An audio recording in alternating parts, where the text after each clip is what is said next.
Assalamualaikum warahmatullahi wabarakatuh. Perkenalkan, nama saya Marini Febrianti dengan NPM 221345. Di sini saya akan mempresentasikan secara individual tentang prinsip-prinsip perjanjian internasional.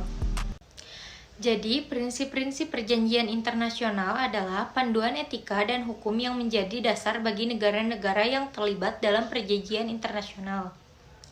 Prinsip-prinsip ini membantu menjaga integritas perjanjian, mengatur hubungan antara negara-negara, dan mempromosikan perdamaian dan kerjasama internasional. Prinsip ini adalah salah satu dasar utama dalam sistem hukum internasional dan hubungan antar negara.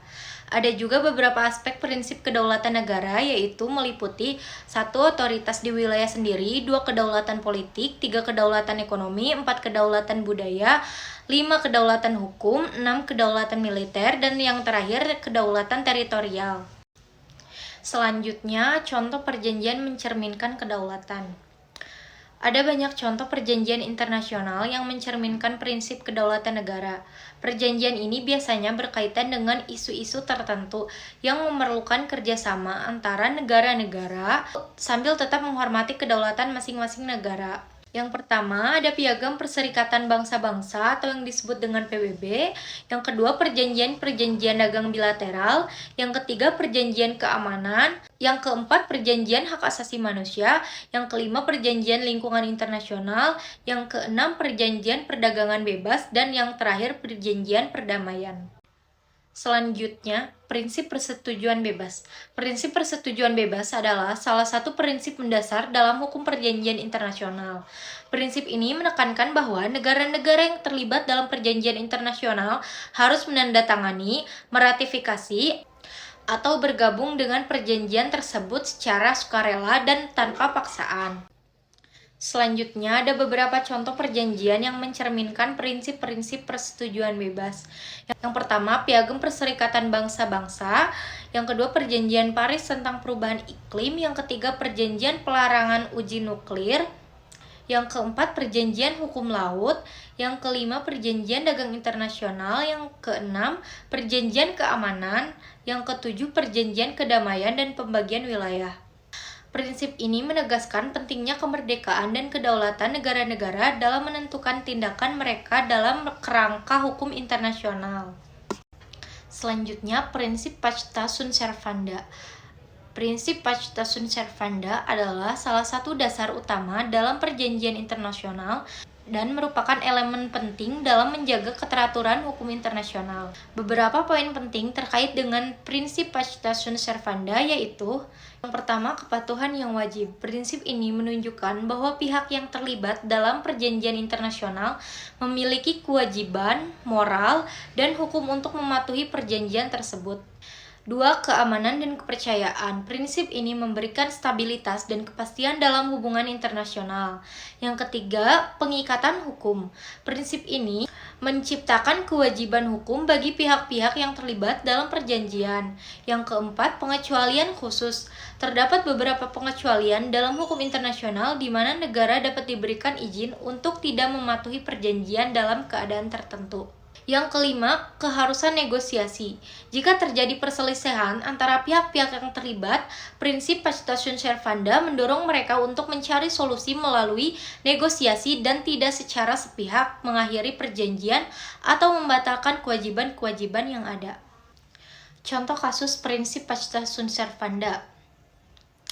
Prinsip Pacta Sunt Servanda menjadi penting dalam banyak kasus di bidang hukum perjanjian internasional. Prinsip ini menekankan bahwa perjanjian harus dipatuhi dan dijalankan oleh para pihak yang terlibat. Ada juga beberapa contoh kasus di mana prinsip Pacta Sunt Servanda sangat penting. Yang pertama, ada perjanjian perdagangan bebas. Ketika negara-negara mengadopsi perjanjian perdagangan bebas, seperti perjanjian perdagangan bebas di Amerika Utara atau perjanjian kemitraan Trans-Pasifik, prinsip Pacta Sunt Servanda itu sangat penting. Yang kedua, perjanjian perlindungan lingkungan. Kasus-kasus terkait perjanjian perlindungan lingkungan seperti perjanjian Paris tentang perubahan iklim membutuhkan kepatuhan terhadap prinsip Pacta Sunt Servanda.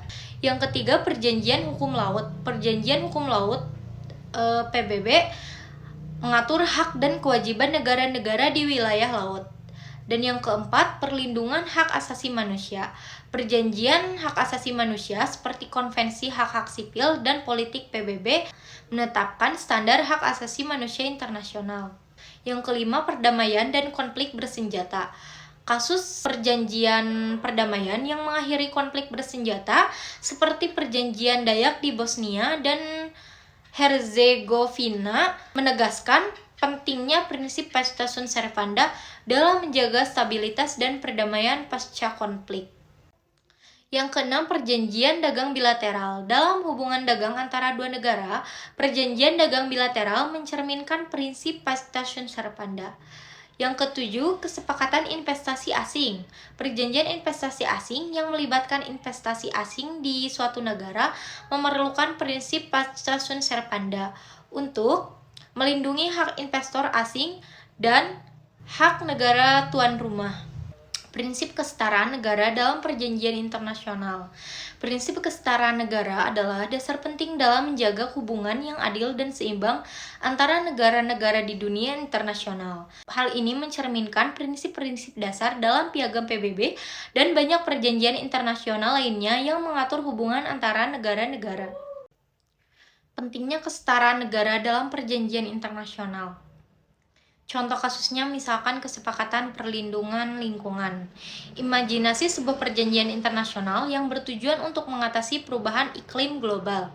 Perjanjian ini akan mengharuskan negara-negara di seluruh dunia untuk mengurangi emisi gas rumah kaca dan mengambil tindakan untuk memperlambat pemanasan global. Dalam konteks ini, prinsip kesetaraan negara sangat penting. Contohnya seperti negara besar dan kecil, kedaulatan negara, kesepakatan air yang adil, perlindungan lingkungan dunia. Ilustrasi ini menggarisbawahi pentingnya kesetaraan negara dalam konteks perjanjian internasional yang melibatkan masalah global seperti perubahan iklim. Prinsip kesetaraan memastikan bahwa semua negara, terlepas dari ukuran atau kekuatan ekonomi mereka, memiliki hak yang sama dalam menentukan masa depan planet ini dan berbagi tanggung jawabnya. Prinsip pelaksanaan yang baik. Ada beberapa poin penting yang menunjukkan pentingnya prinsip pelaksanaan yang baik dalam hukum perjanjian internasional. Yang pertama, pemenuhan kewajiban. Yang kedua, kepercayaan dan stabilitas. Yang ketiga, interpretasi yang wajar. Yang keempat, kepentingan umum. Yang kelima, penyelesaian sengketa. Yang keenam, kemungkinan perubahan kondisi. Dan yang terakhir, ada konsekuensi hukum. Contoh pelaksanaan yang baik. Yang pertama, pelaksanaan kesepakatan perdagangan bebas. Yang kedua, perlindungan lingkungan. Yang ketiga, pengembangan infrastruktur. Yang keempat, penegakan hukum internasional. Yang kelima, pengentasan kemiskinan dan pembangunan. Yang keenam, perlindungan hak asasi manusia. Yang ketujuh, penyelesaian sengketa. Dan yang terakhir, transparansi dan keterbukaan. Praktik pelaksanaan yang baik adalah kunci untuk memastikan bahwa perjanjian internasional tidak hanya berfungsi sebagai dokumen yang berlaku secara hukum, tetapi juga sebagai alat yang efektif dalam mencapai tujuan yang diinginkan, termasuk perdamaian, pembangunan, perlindungan lingkungan, dan hak asasi manusia. Penjelasan mekanisme penyelesaian sengketa. Mekanisme penyelesaian sengketa seperti arbitrase atau pengadilan internasional adalah alat yang penting dalam hukum perjanjian internasional untuk menyelesaikan ketidaksepakatan atau pelanggaran yang mungkin timbul antara negara-negara yang menjadi pihak dalam perjanjian. Mungkin ini saja yang dapat saya sampaikan. Apabila ada kurang dan kesalahan dari kata-kata saya, mohon maaf. Wassalamualaikum warahmatullahi wabarakatuh.